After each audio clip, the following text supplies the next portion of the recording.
My name's Stevie Clifford. Welcome to the January edition of the 4LadsHadADream podcast.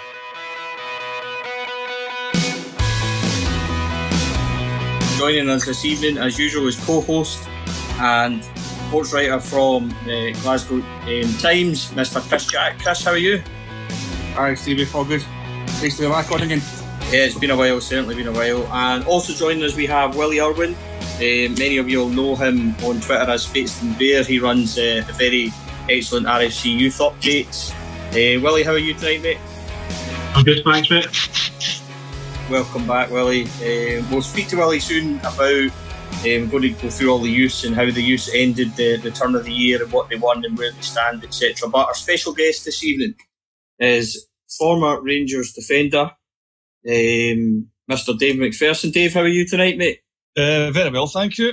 Just back from Dublin, so get caught up in Storm Brendan, so good to be back home. Yeah, it's not much better here either. But before we start talking to Dave about his Rangers career, some thoughts on the current Rangers team and things, just go through Dave's honours while he was with us. He was a league winner in 1986-87, which was the beginning of the Graham Souness revolution. And then he was back for the 92, 93, 93, 94 league titles. He was a Scottish Cup winner in 92, 93, a League Cup winner in 83, 84, 84, 85, 92, 93, 93, 94, and also 27 caps for Scotland, including 1990 World Cup and 92 Euros. So certainly a fantastic list of honours there, Dave. Before we go in and we talk about your Rangers career and we look back on them and we journey all the way back to the early 80s when it all started for you, what's your thoughts on Rangers at the moment? Obviously a really successful December. How do you see the team shaping up? Certainly, I think it's the best it's been for a good number of years. Everybody seems very positive at the club, from the sort of directors level all the way down to the supporters. So, yeah, things are looking very bright. Obviously, a massive result, beating Celtic. We win the game in hand. It puts Rangers back to the top of the league.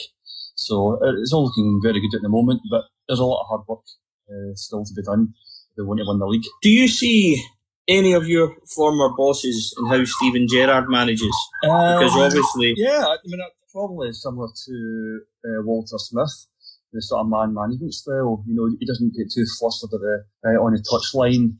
He seems to get on very well with the players. His management style seems pretty relaxed.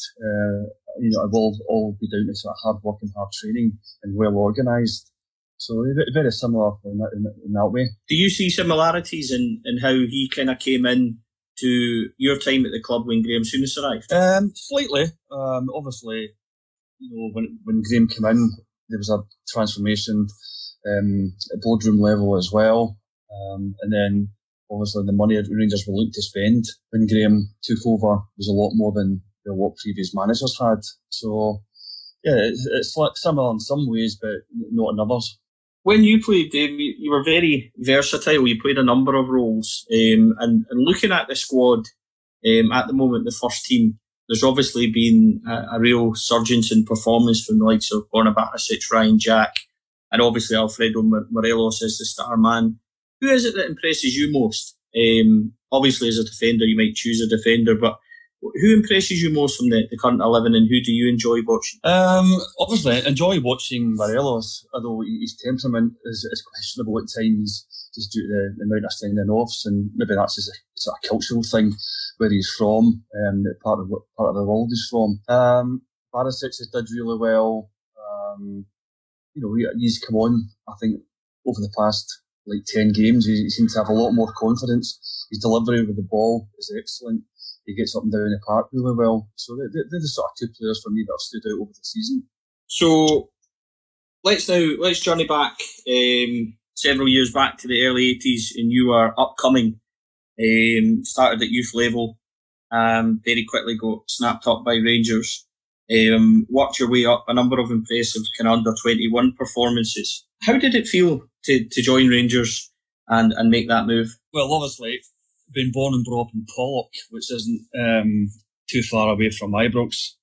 Sort of lifelong Rangers fan. Actually get brought up playing alongside Billy Davies, who joined the club around about the same time.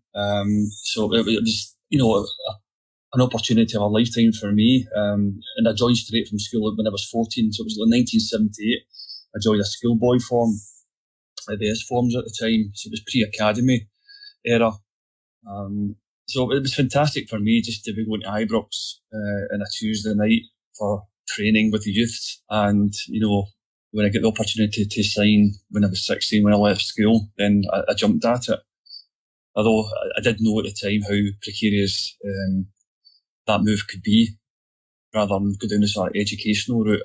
I just wanted to play football and concentrate on that, and I managed to do it and do it pretty well. Who was your early heroes and people that you looked up to while you were growing up and wanted to be a footballer? A number, obviously John Gregg, Derek Johnston, Colin Jackson, Tom Forsyth, Sandy Jardine, Colin Steen, Derek Parlane, all sort of like Hall of Fame players that did a great job, fantastic job for Rangers when they played. As we touched on before, your performances under 21 level were really good, and very quickly, by 1983, you were a first team regular. What do you remember of your kind of early thoughts and your kind of early ambitions when you broke into the first team?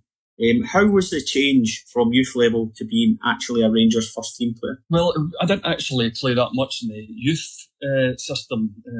The youth games that we more or less had, the big youth tournaments at that time were mainly during the summer. We played in a tournament called the Cla tournament over in France. And I played in that, I think, 3 times from 16, 17 and 18 years of age. And these were big games we were playing in. You're playing against Spartak Moscow youths, Barcelona youths, Ajax youth, Feyenoord youth, a lot of top youth teams over time. And we managed to win the tournament, I think, 2 out of the 3 years. And after one of the tournaments, Ajax tried to sign me. But obviously I'd already signed for Rangers at that point. But I think the teammates are sort of ball-playing centre-back. And one of my heroes at that time was Rudy Kroll. So I sort of styled myself a little bit on him, which was it was great to get recognised by Ajax. But when I came back from the sort of youth tournaments, I was playing more reserve team level at that time. And you were playing alongside really, really experienced players and against a lot of really experienced players. Obviously playing alongside Tom Forsyth in the reserves, Colin Jackson, Peter McCloy, Alec Miller. So when you're a 16, 17, 18-year-old boy and you're playing with players who you regarded as your heroes, you just couldn't fail to improve.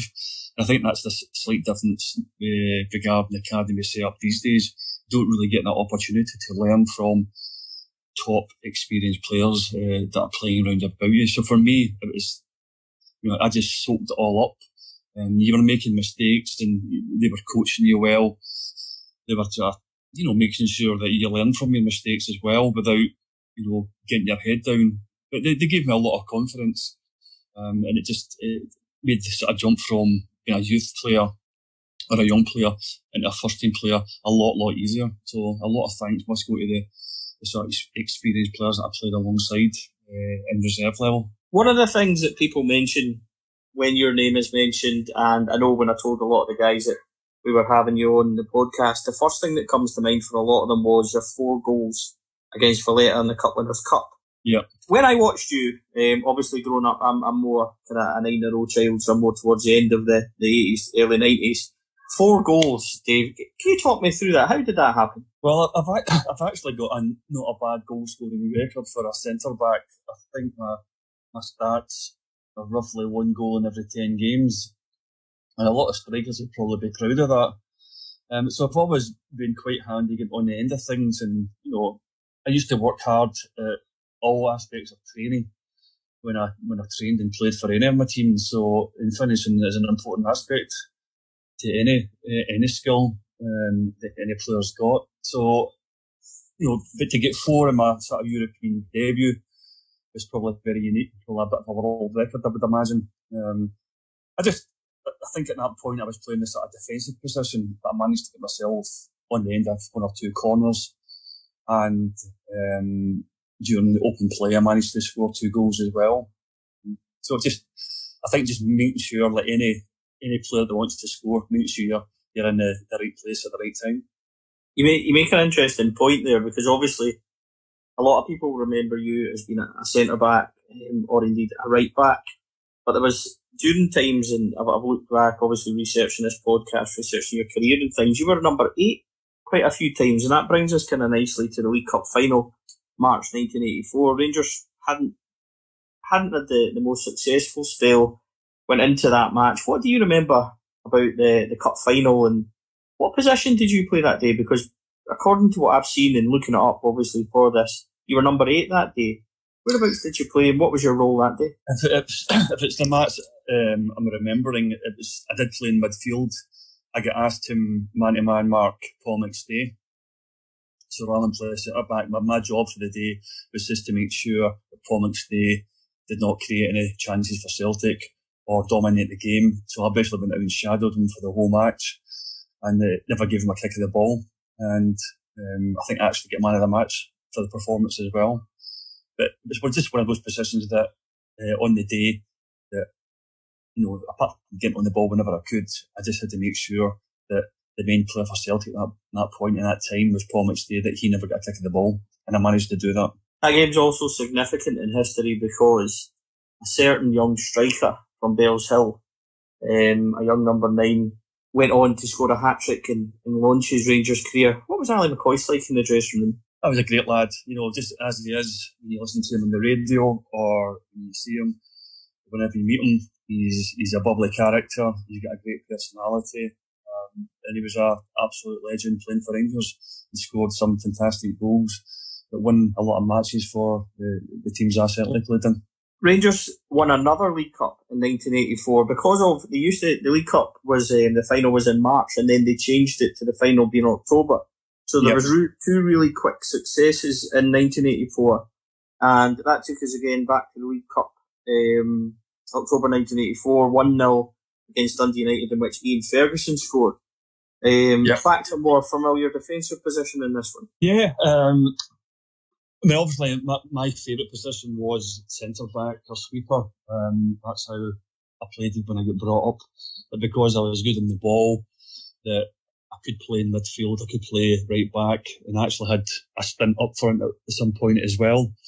But I definitely preferred playing at the back, so it was nice to get back into your familiar position where the game is just about everything's in front of you.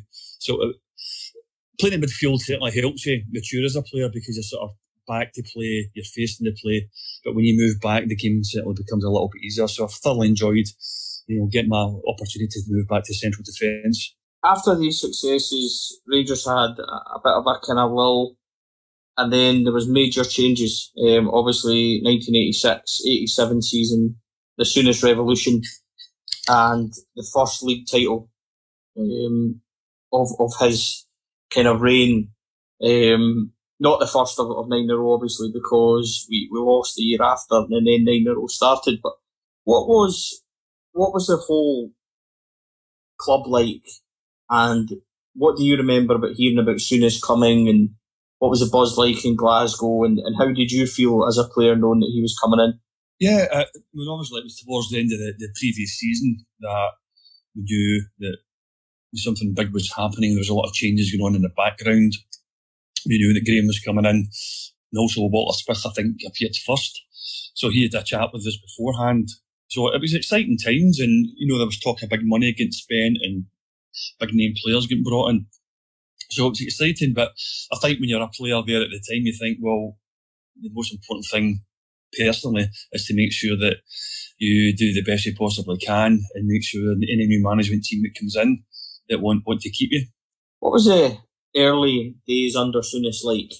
Was he, when we think about Graham Souness, we think of a strong, passionate, tough guy, most likely ruled the dressing room with an iron fist. What was he actually like in there? I don't think he ruled the dressing room with an iron fist. I think he was new to management, and like any young managers, I think he was 33 when he took over. So that's pretty young and pretty inexperienced. But obviously that's why Walter was there, to sort of back up the first team coach to make sure that anything that needed help with, and Walter would help him with it.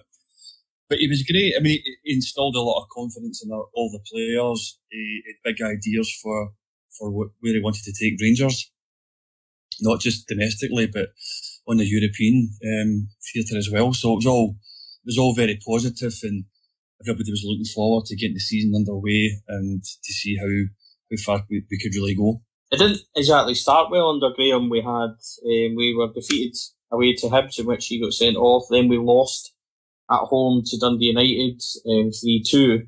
But then things began to pick up, and a monumental win at home to Celtic on the 31st.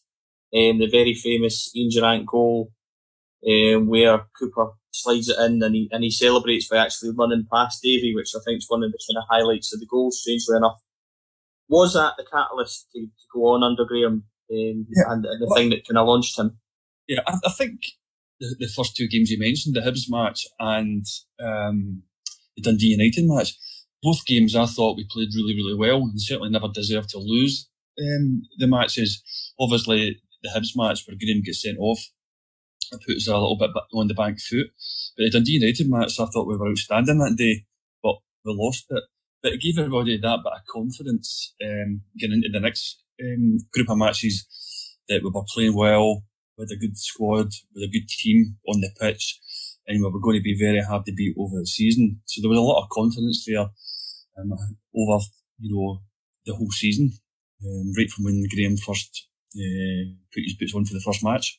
You are scoring quite freely during the season under Graham. Goals at Motherwell, goals at home to Hibs. There's goals away to Clydebank, things like that. Every 3, 4, 5 games, the name McPherson pops up.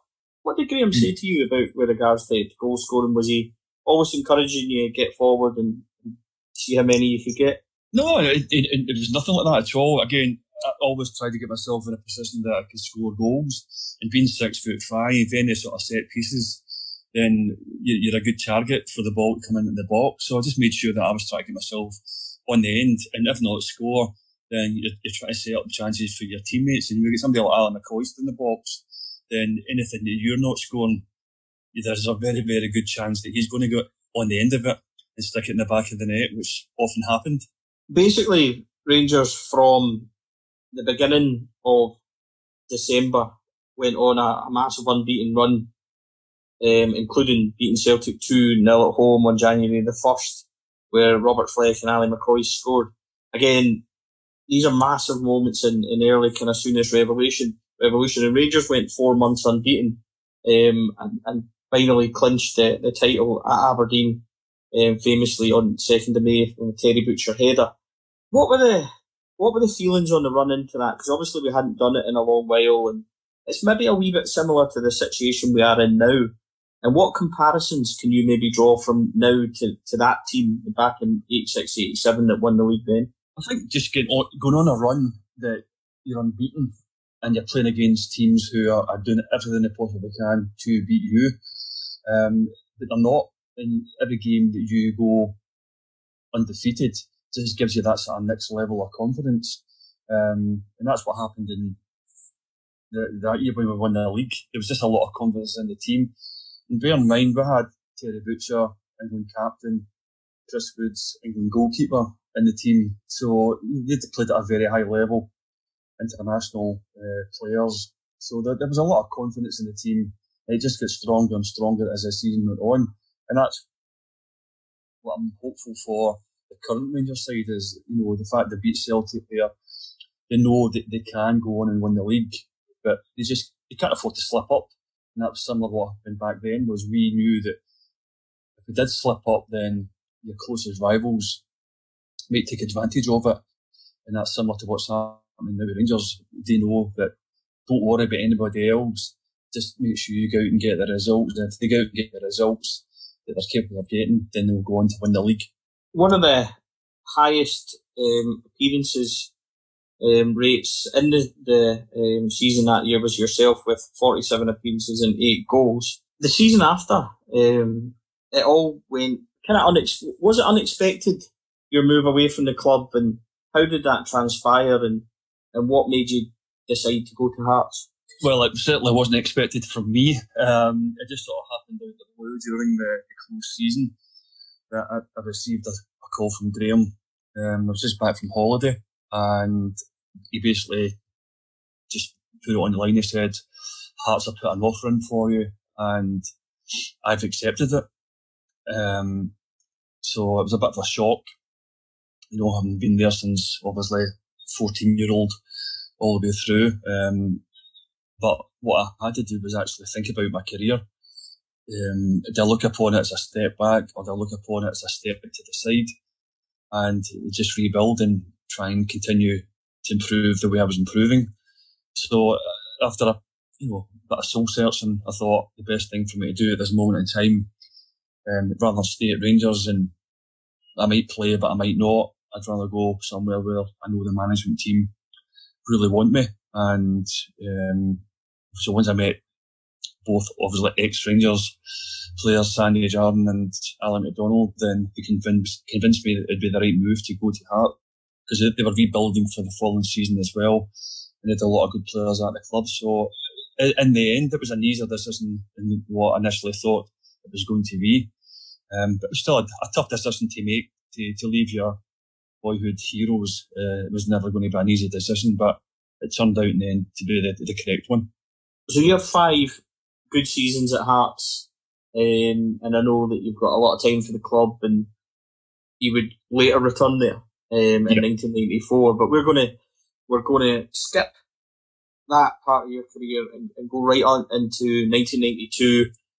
At this point, Walter Smith is building after sealing the 3rd title in a row, then taking us to the 4th title in a row. At this point, Rangers are really playing some good stuff. We're really building. What was it like to find out that Walter wanted you back at Rangers? Well, I sort of knew beforehand when my contract was up at the end of the season, so there was a lot of rumours and gossip about me moving to either Dortmund or Seville or Southampton or Tottenham. I think even Liverpool were mentioned, but it was pre-Bosman, so you weren't really in a position that players are in now, that once you're out of contract, then you can decide where you want to go. So Rangers, when I spoke to Walter beforehand, he said Rangers were going to put an offer in. So Rangers, I think, basically put an offer for 1.4 million in, and the club accepted it. So my hands were tied anyway where I was going to go, because Hearts accepted the offer for Rangers. But I was absolutely delighted to go back to Rangers. The players I had at the club, the run they were on with the sort of league championships, then it was a no-brainer for me to go back to the club that I once was at. People look upon, I know I certainly look upon season 1992-93 as one of the best ever in the club's history. 64 competitive games, went on a massive unbeaten run. You've returned to the club. Was there an early indication that this was going to be a really special year? Absolutely. I think everybody was excited about the sort of Champions League getting off the ground, and again with the players we had at the club, with an exciting squad of players, that we did feel like something special was going to happen that year, and everybody was super confident and had a great belief in each other that this was definitely going to be a special year. Again, you play 53 games out of the possible 64, so a mainstay. Very early in the season, as you mentioned, the Champions League, it would be amiss of us not to mention Leeds United.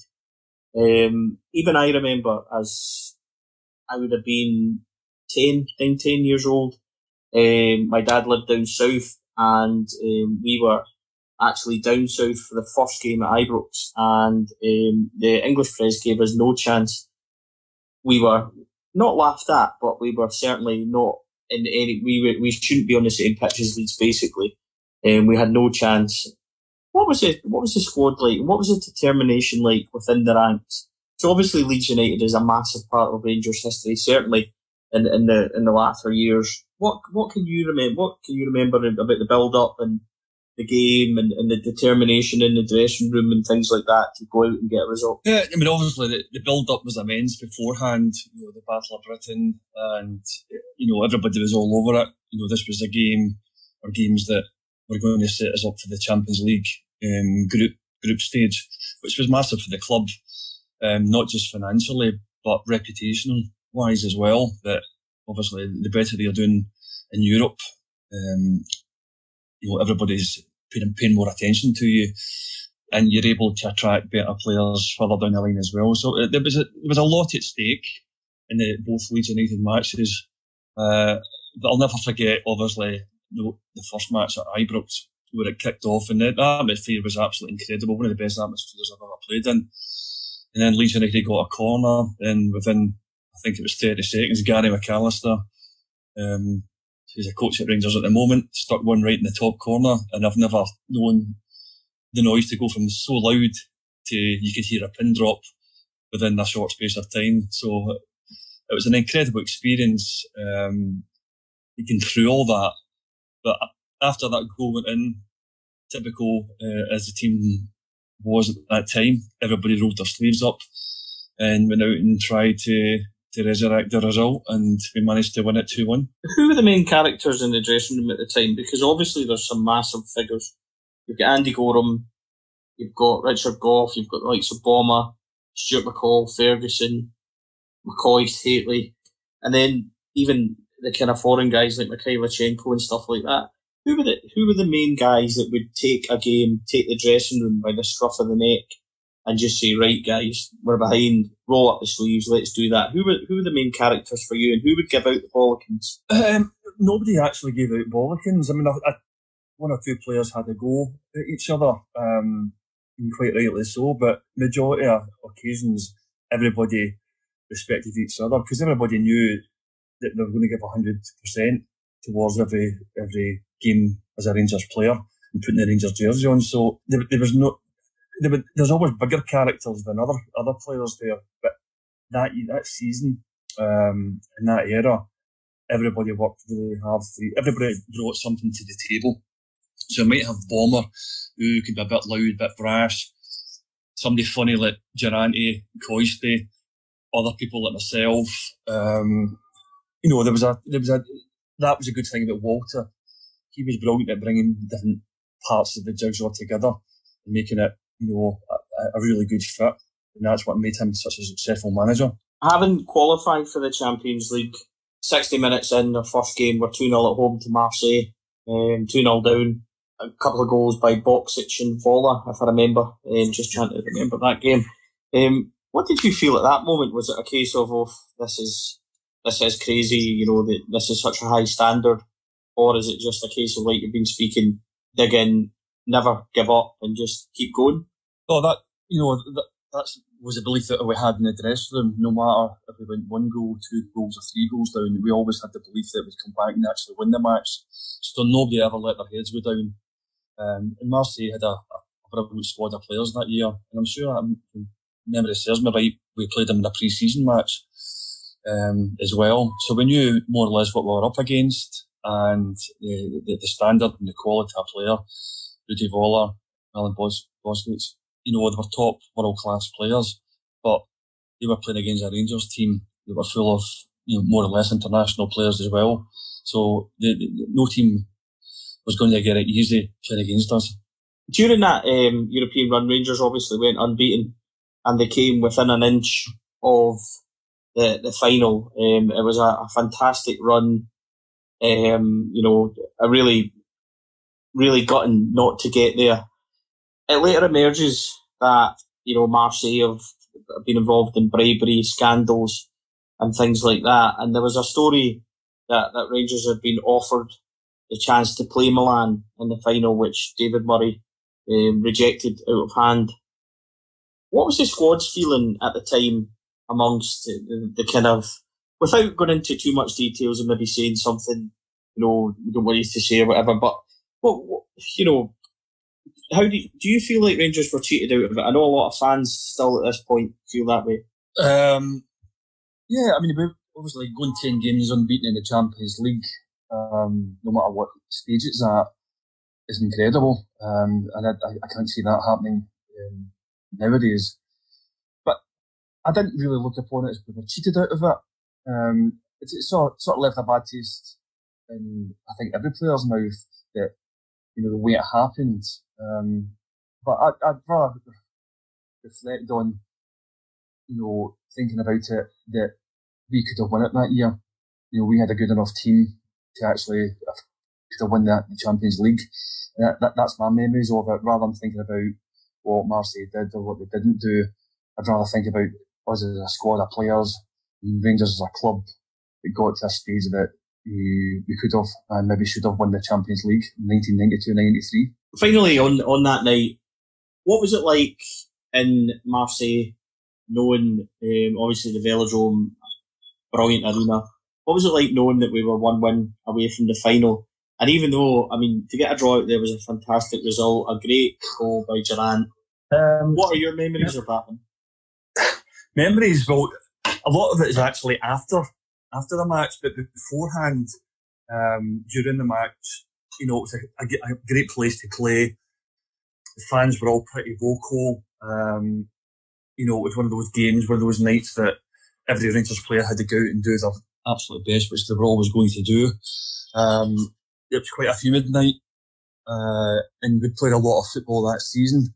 So, there was a lot of tired legs out there, and quite rightly so. But again, there was a never say die attitude that we're going to go out there and try and get the best possible result that we could get. And we did that.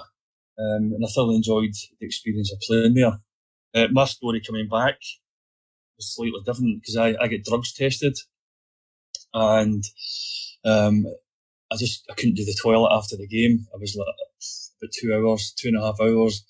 They would give me all sorts of fluid to drink and try to obviously do this urine sample into a bottle. And the doctor's there, Dr. Cruikshank was there, and he's waiting for me. And the charter plane was waiting on the tarmac, and it was ready to leave. So me and the doc would probably have to stay in Marseille overnight. But I managed to put something into the bottle, which was enough to get a drugs sample, a drugs test done. And then we managed to get a taxi straight to the airport and managed to make the charter flight back home. But I never slept that night because once you're dehydrated and you drink a lot of fluid, it sort of messes with your system. So I think for about a day and a half I couldn't sleep, which was pretty bizarre after such a draining 90 minutes of football. Once the Champions League, or ongoing during the Champions League, Rangers are still getting the results in the league. We go again on this massive run, but in the League Cup, we play Aberdeen, who were emerging to be Rangers' kind of closest challengers at that time. The new pass-back law had come into play. I don't know if you remember vividly. I only remember because I've watched all these things on the run-up to this to discuss it. You'll remember Stuart McCall nutmegging Theo Snelders from the back pass law. And that brings me to the next question. How difficult was that law for you as a defender coming in? And was it a massive change in the game? I think it was a massive change in the game at the time, but you just adapted. I think good players can adapt pretty quickly to any sort of changes that are going on. So you just adapted. I think it was probably more difficult for goalkeepers. They were a bit more confused whether they could actually pick the ball up or not pick it up. So, whereas as an outfield player, you're still going to pass the ball back to the goalkeeper. But I think you had to think a little bit more about where you pass the ball to, rather than, you could just put it in a sort of general area and you could pick it up. But I think it was definitely more difficult for goalkeepers than outfield players. So we win the League Cup against Aberdeen 2-1, and the Scottish Cup we also beat Aberdeen 2-1, but it was in the semi-final we played Hearts, your old club. You actually scored along with McCoist to put Rangers in the final.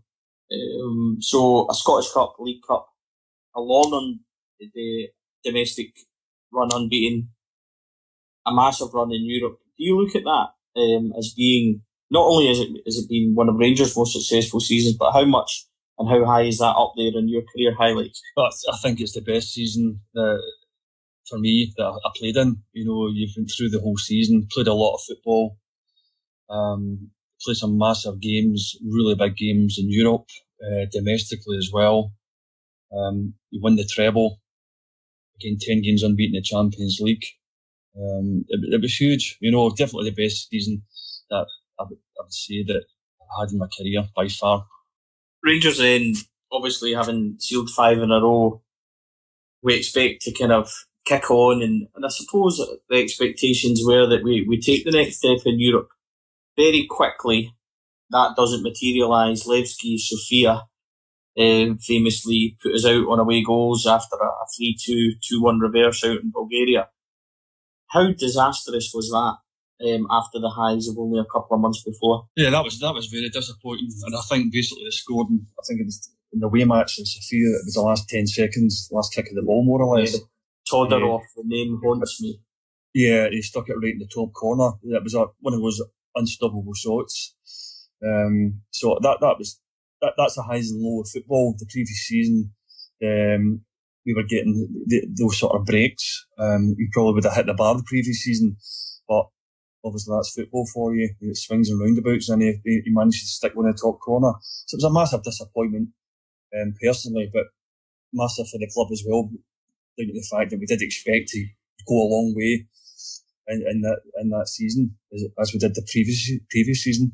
Rangers kind of marched for 6 in a row is a strange one, because the squad was absolutely decimated by injury. There was injuries to almost every first team player, and I remember Mark Catley being the only one that kind of wasn't injured, and weird things were happening. Even the pitch was in a terrible state, and Rangers brought in kind of Gordon Jury halfway through, but we'd already secured the League Cup. We're heading for a back-to-back treble.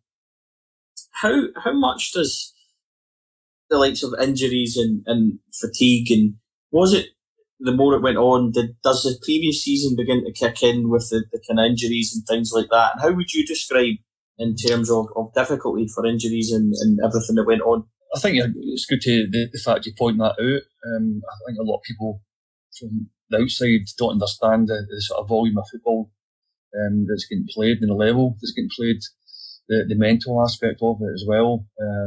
Basically, the previous season, or even that season, you're going through weeks and you're doing very little training, down to the fact that your body's needing to rest. You're playing a lot of high-level football, sometimes 3 games a week, which are quite high-intensity games, and a lot of it was obviously through the winter and it's bad weather. So it drains you, it saps you, and you're not really your body's not really getting enough rest to recover.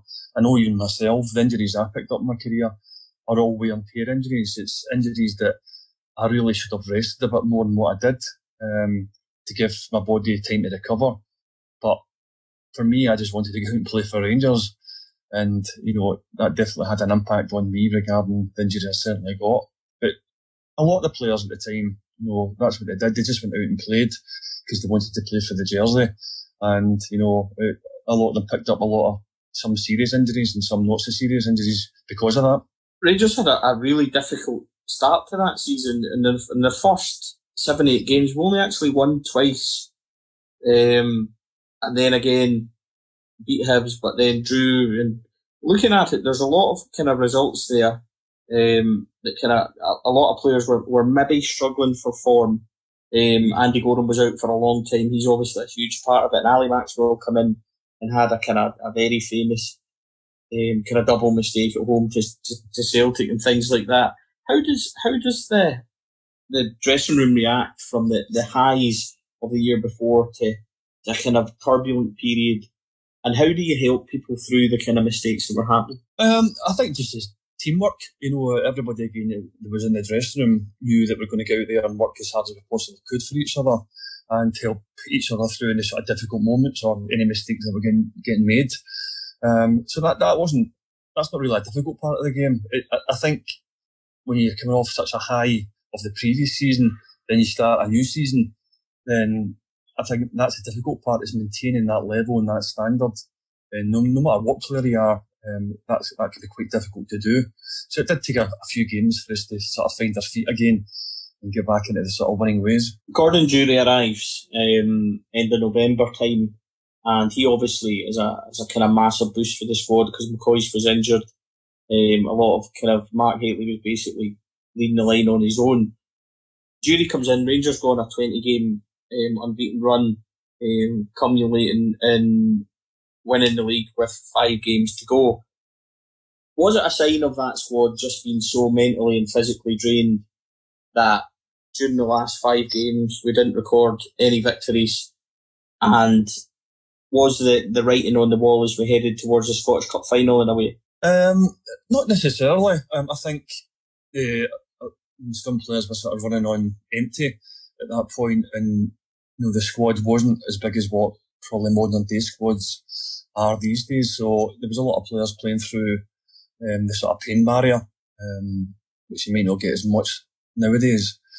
So yeah, I mean, I said the writing was on the wall. I think we did perform to our best in the Scottish Cup final. Although I think with hindsight we maybe should have got a draw out of it, maybe even a replay.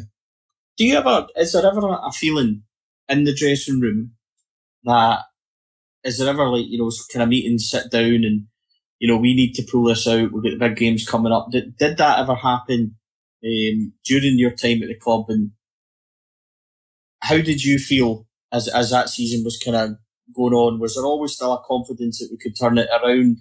And that sounds a strange thing to say, bear in mind we're just stealing a double and sealing the league, but it maybe wasn't the standards of the year before. That's why I'm kind of asking that.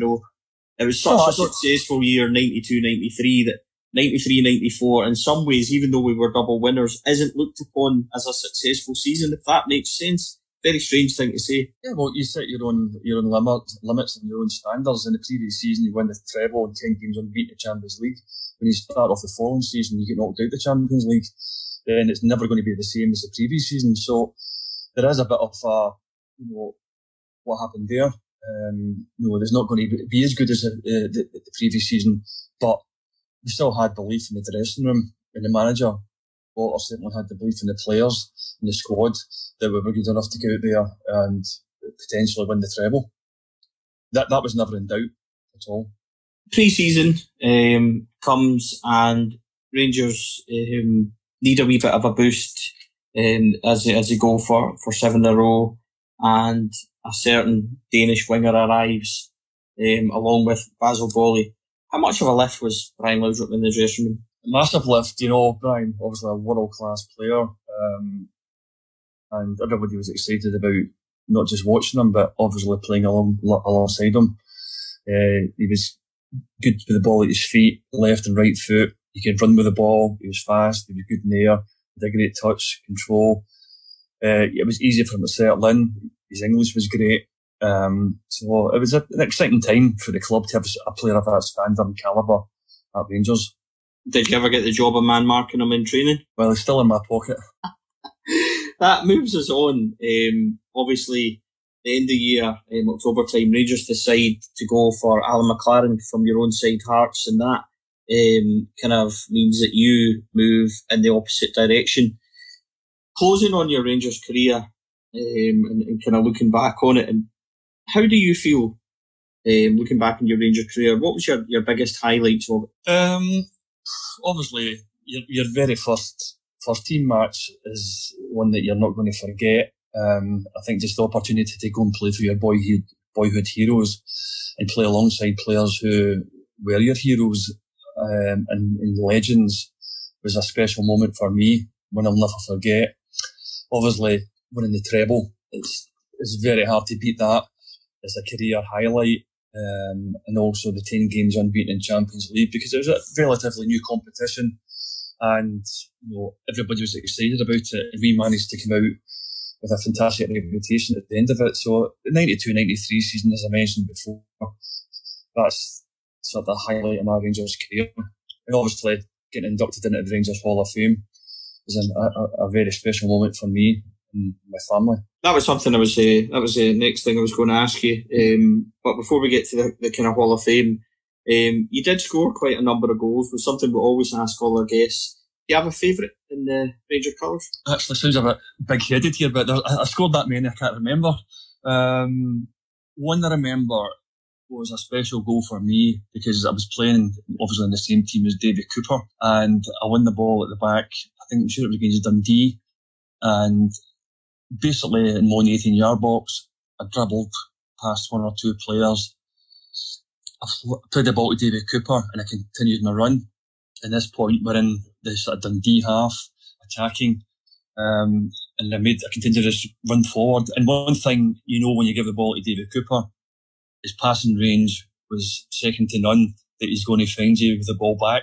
So I managed to continue my run into the box, the penalty box, and he found me with this. He split the defence with a fantastic pass, and with my left foot, I stuck it past the goalkeeper. And that was one of my first goals for Rangers. So that was a memorable one because it was a special goal, having won the ball from one defence and carrying it all the way up to the attacking penalty area, but also the fact that David Cooper was involved because he was such a special player to play alongside. That's a nice way for us to finish, Dave, and to thank you for coming on to the podcast.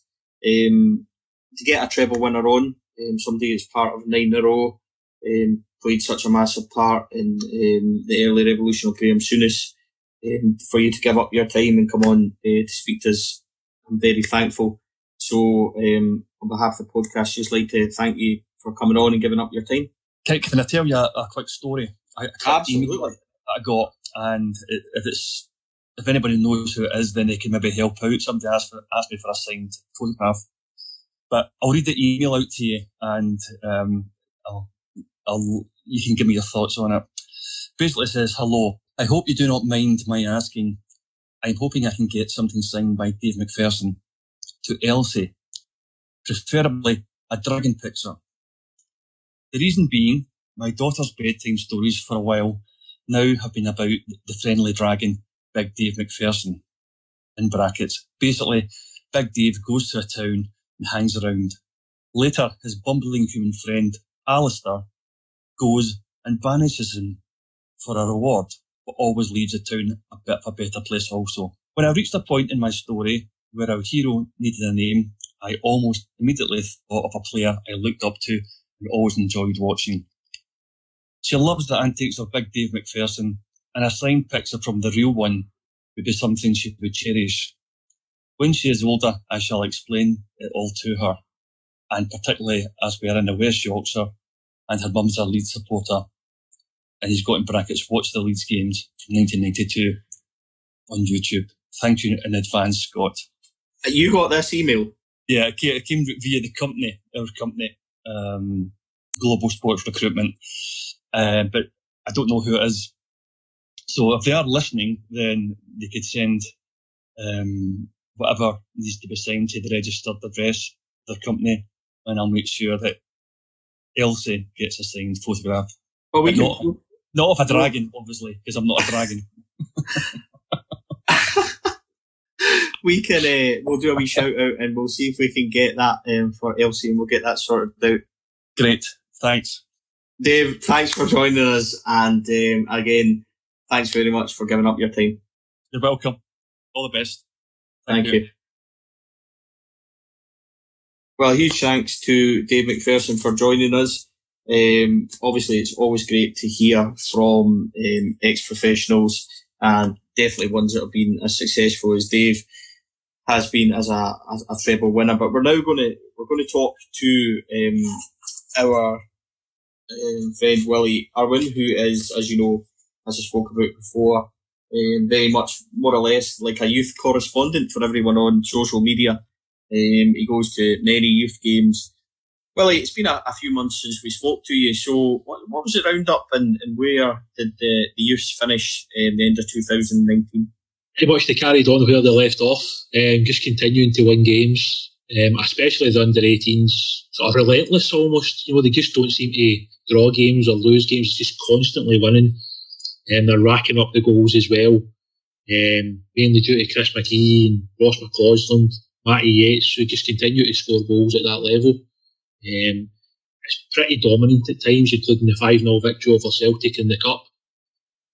And in all honesty, that day it could have been a 3 or 4 or 5 more, and that wouldn't have been sort of unfair scoreline at the end of that game, in all honesty. We've heard a lot about the youth signing new contracts, the likes of Nathan Patterson, young boy Maxwell, things like that. If you can kind of round up what's went on for us at that level, so that those maybe not aware of it know where we are with that. Yeah, look, I mean, I think with Nathan, it was obviously in the papers at one point that that he might not potentially sign. But I think, behind closed doors, I think most people expected Nathan to renew, but I think like most of the deals nowadays, they're generally based around certain things, like if a player's going to be going out on loan, if he's going to be part of the first team squad, like Nathan was when he went to Dubai, and the same goes for James Maxwell, another that signed a new contract with the club. I think it's important that we just keep looking at these guys and pushing them into the first team. I know it's difficult right now given that the club's trying to win the title, and I understand some supporters are slightly unsure about giving these lads a chance.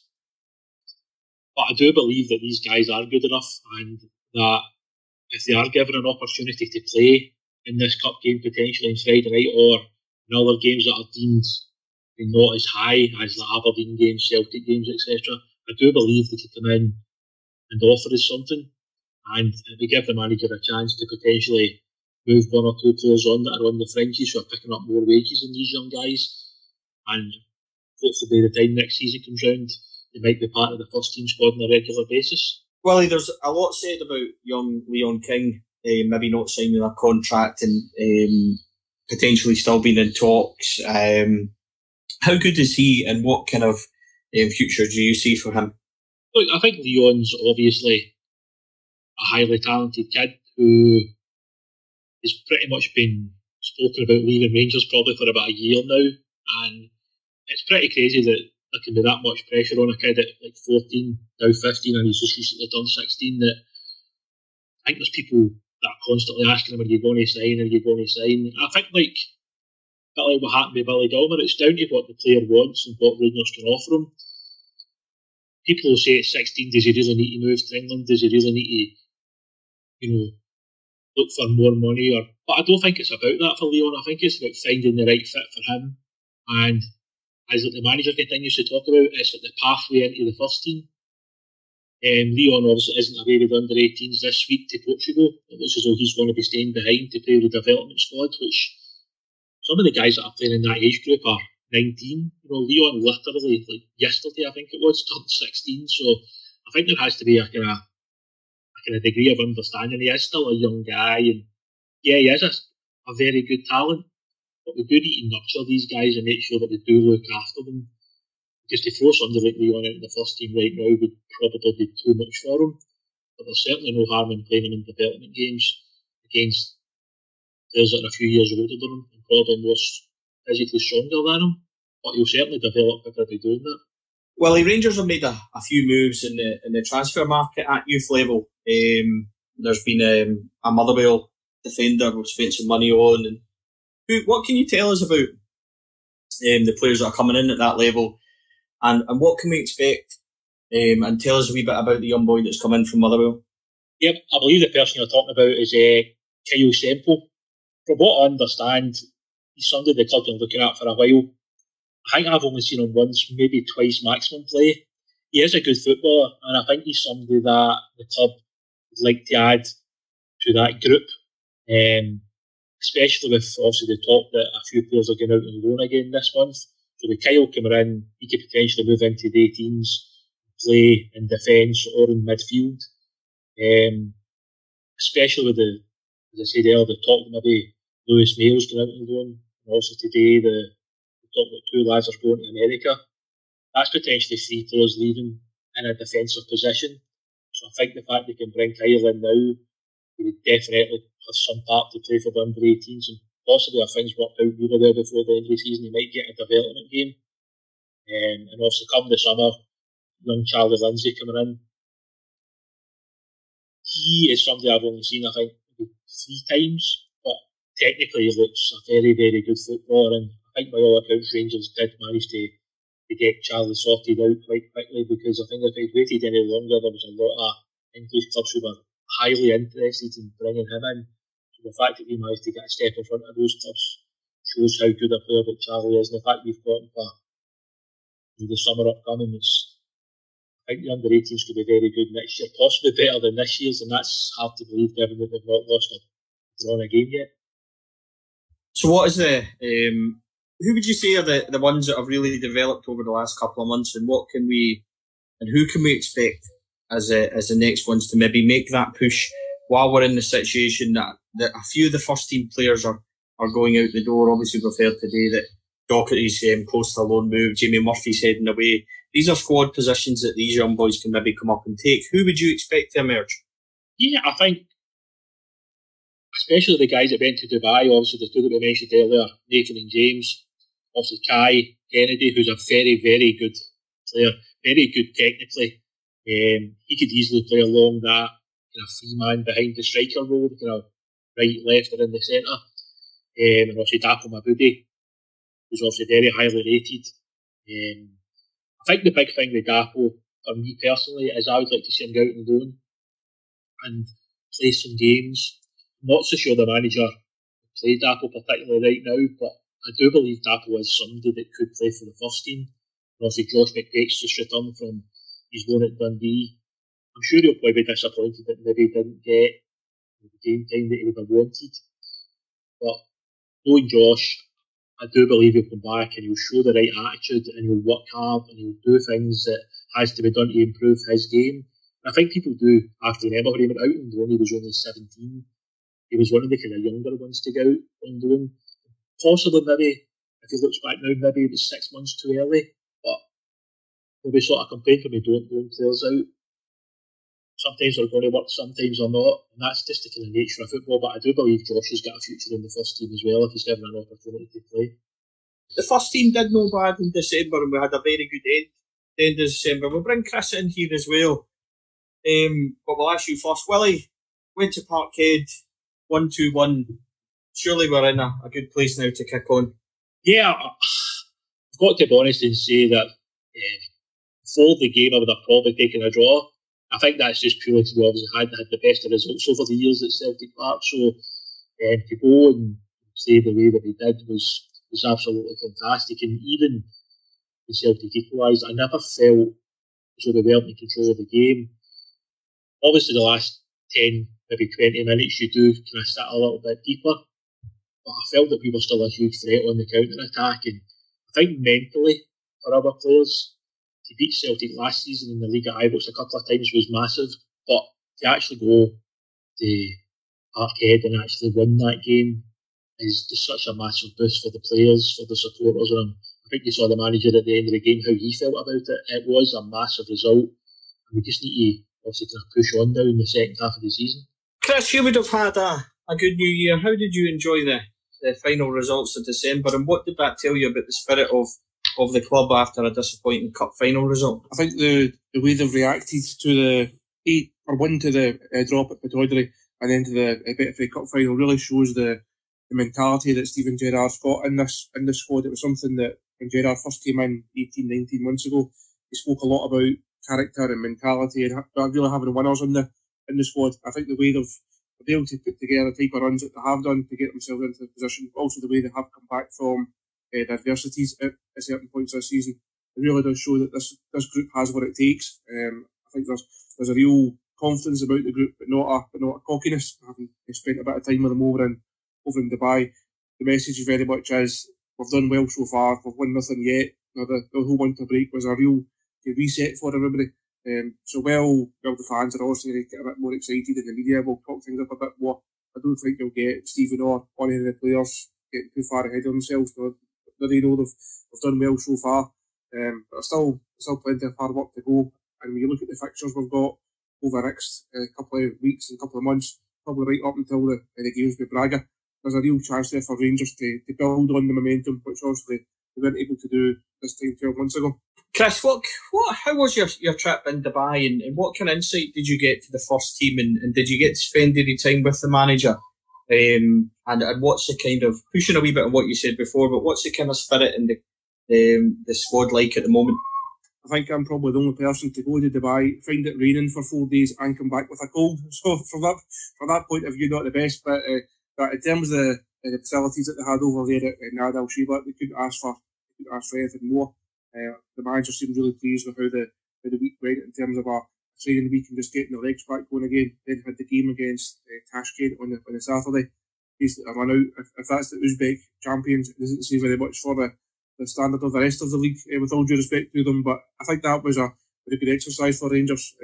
So Gerrard could field two different 11s in each 45. Some of the guys took their chances, some of the guys probably didn't. But I think the whole week, or the feeling from the whole week, is it was certainly a positive one from Rangers. We spoke to the manager early on in the week, and even speaking to a couple of players towards the end of the week. As we said, there's a real determination not to have the stumbles that they had throughout the second half of last season. I think we look at the quality of the squad plus the mentality that we touched on. I think the fans are right to be more optimistic heading into the second half of the season than they were last season. There's that wee edge, that wee bit more about Rangers this season, and this squad has certainly got everything that it could take to go on and win the title. Willie, as January, and Chris, will come to you as well. Maybe you can let us know if there's been some rumours and kind of business. But Willie, would you expect Rangers to do any business in the remainder of January, the transfer window, or do you suspect it'll be more a case of people going out the door? I think just going by what the manager said, it sounds as though they might do maybe 1 or 2 deals maximum. It seems as though it's more important to maybe move guys out who really haven't been anywhere near the squad this year. Obviously, the talk in the last hour or so seems to be that Jamie Murphy's gone down to England, as is Greg Docherty. And obviously, the Eros Grezda already come back to Croatia. Probably Glenn Middleton going to another club in Scotland. It does make sense to cut back on some of the numbers. At times you've got 25 players in the squad and only 18 can be stripped. It doesn't seem right that we're just carrying that many guys who are picking up a wage and they're actually nowhere close to getting into that squad. I think in terms of additions, maybe one more in the kind of attacking area, maybe somebody that can play either wide or through the middle. I know some people would say that maybe we've already got Greg Stewart, we've got Jordan Jones back, but I always think at this time of the season it's important to maybe have that a bit something different up front, maybe in some games, depending on how the opposition set up. I wouldn't be against maybe saying a bigger, stronger striker, just in case Alfredo picks up another red card, which the way it's went in the last month, there is that possibility again. I don't think we can be totally reliant on sort of Jermaine Defoe playing a lot of games in the second half of the season, so possibly another attack-minded player to just give the manager another option up there. Before I kind of finish and we ask Chris about transfers and maybe what he expects, and it'd be unfair to ask Chris this question because he obviously works in the profession, but Willie, the coverage of Alfredo Morelos in the past couple of weeks has been nothing short of ridiculous, to the point where I actually blogged a response to an article that appeared in a publication this week. I'm not going to bother naming it, and I'm not going to bother highlighting the journalist because, and by the way, I use journalists very loosely, it's not worth it. And these people, they live by clicks and clickbait and things like that. And the message surely going forward now has got to be, as Club 1872 said in their statement a couple of days ago, it's got to be don't click, don't share and don't buy. What have you made of the reaction to Alfredo and Rangers win a couple of weeks ago? I genuinely don't think I've ever seen anything like it in my time watching Rangers. I know Alfredo's got his faults at times. I don't think anybody's going to sit and say that he doesn't. But the reaction to what happened in the game at Parkhead is just, it's crazy. I think we're, whatever that is now, like 17 days on, 18 days on, and people are still going on about it. Alfredo's a passionate guy who obviously loves football, he loves playing. Sometimes he gets caught up in the moment. But I've never seen him do anything that I felt as though was the kind of reaction that he has had since that game. And also some of the articles, some of the kind of personal attacks on him, it's actually getting to the point now where I feel as though maybe the club has to take some type of action. Whether that is to suspend the journalist, to tell a newspaper that if they continue with this type of action, that the club are just going to have to suspend them from coming to, the press conferences, to certain things that Rangers invite all them to. I do think it is very close now to becoming almost like a personal attack on the player, and it has been now probably for the last, 17, 18 days, and it is disappointing. I don't think he deserves it, but for some reason he just seems to be the one that is getting most of it, and I do worry that it'll end up forcing him out of the club, because how much more can one player take? His name is constantly in the paper and it always seems to be a negative slant on it. Our message would clearly be don't click, don't buy and don't share these articles, especially on social media. That's the revenue that these people need to try and continue in their publication. And if we hit them where it hurts, then that'll matter. And I will endorse Chris from Glasgow Times. If you want to know what's happening with Rangers, then read his stuff. Also, same as Andy Newport on PA news agencies. We've had him on before. And before we kind of wrap this up, I'll just ask Chris, it's kind of mid-January now. Do you expect any movement or any incomings in Rangers before we end the transfer window? I said before the window started, I wasn't expecting anything major, not expecting anything big, but don't rule anything out. Managers always want one more or two more. If there's going to be a deal that can be done, they're always likely to push the button on it. Ross Wilson said to us before the Dubai trip, the focus was on getting players out, and you're now seeing that really kick in. Obviously, Gersnet going, Doherty going, maybe Murphy going, and perhaps 2 or 3 of the younger players heading out on loan as well. That's always been the focus for January, to clear the decks a wee bit. In terms of incomings, I don't think they need anything in terms of strengthening the first 11, but there's a fine balance to be struck. You obviously want to allow guys to go out on loan, either play football or just to go and further their careers, but you then don't want to leave yourself too short. I think if you look at the middle of the park, maybe Andy King going, Greg Doherty going, they're now really down to the 4 guys who, by all accounts, have been brilliant this season. They've all pulled their weight, all having fantastic seasons. But if you do lose Steve Davis for a couple of games, or you lose Ryan Drake for a couple of games, and then maybe a wee bit short. So I wouldn't be surprised if you see a midfielder coming in. As Willie was saying, you can maybe make a case for another striker coming in, but you're then selling that to him, saying, look, if Alfredo's fit, he's going to play. If Alfredo's not there, Jermaine's going to play. You're really saying, like, you might get a couple of games between now and the end of the season. So there's a good balance in that, I think, to be struck there in terms of bringing another forward in. But so we asked the manager about it out in Dubai, and it was really a case of, I'm not really hunting for something. I'm not desperate to go and bring somebody else in. We don't really need a huge overhaul, as we've seen over the last couple of transfer windows. But if it gets to the last couple of days and there's a deal to be done, I wouldn't completely rule out Rangers still doing a wee bit of business this month. Before we go, something's just actually came to me to ask you. What is your early impressions of Ross Wilson and the job that he's doing? I think the first impressions have been really positive. There's also a lot of talk about his predecessor and the job that Mark Allen did over his tenure. That was something that we also spoke about on the pod at the time. I think Ross has come in and really made a positive impact. He's also come up with a good reputation. He's something the club's been aware of. He's also worked at a high level with a number of high quality, high calibre managers. I think guys like him in his position, the fans will always judge it on transfer business. The fans might not necessarily see the improvements behind the scenes in terms of the work that's been done at the training ground or the work that's been done at Ibrox or increasing on the medical staff or the scouting staff or anything like that. The fans only really see the team on the park and the guys coming in and out.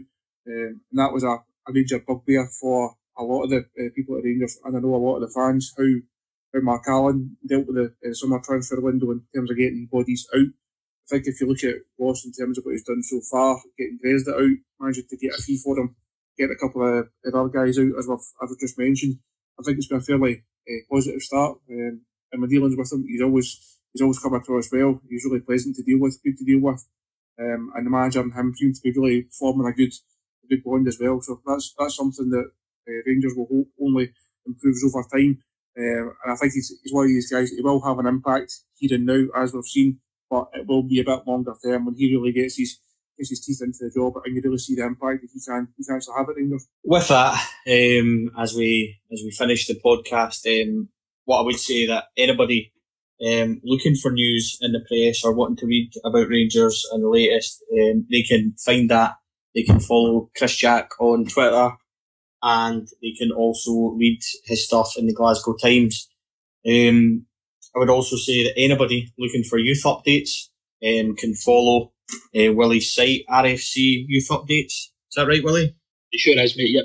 Yep, we can find you on Twitter. Willy will have all the latest from the youths, all the results, all the live updates, everything you want from Willy. And that's a thanks from myself again for both Willy and Chris giving up their time. Boys, thanks for coming on. No problem. Thanks very much, Stephen. And from ourselves at 4LadsHadADream, it's just a thank you again for listening. So thank you for your continued support. And and really we're just getting behind the club. Vital stage now for the team. We say that all the time. It's always vital. We know that Rangers are a massive club, but we're really kicked on in December.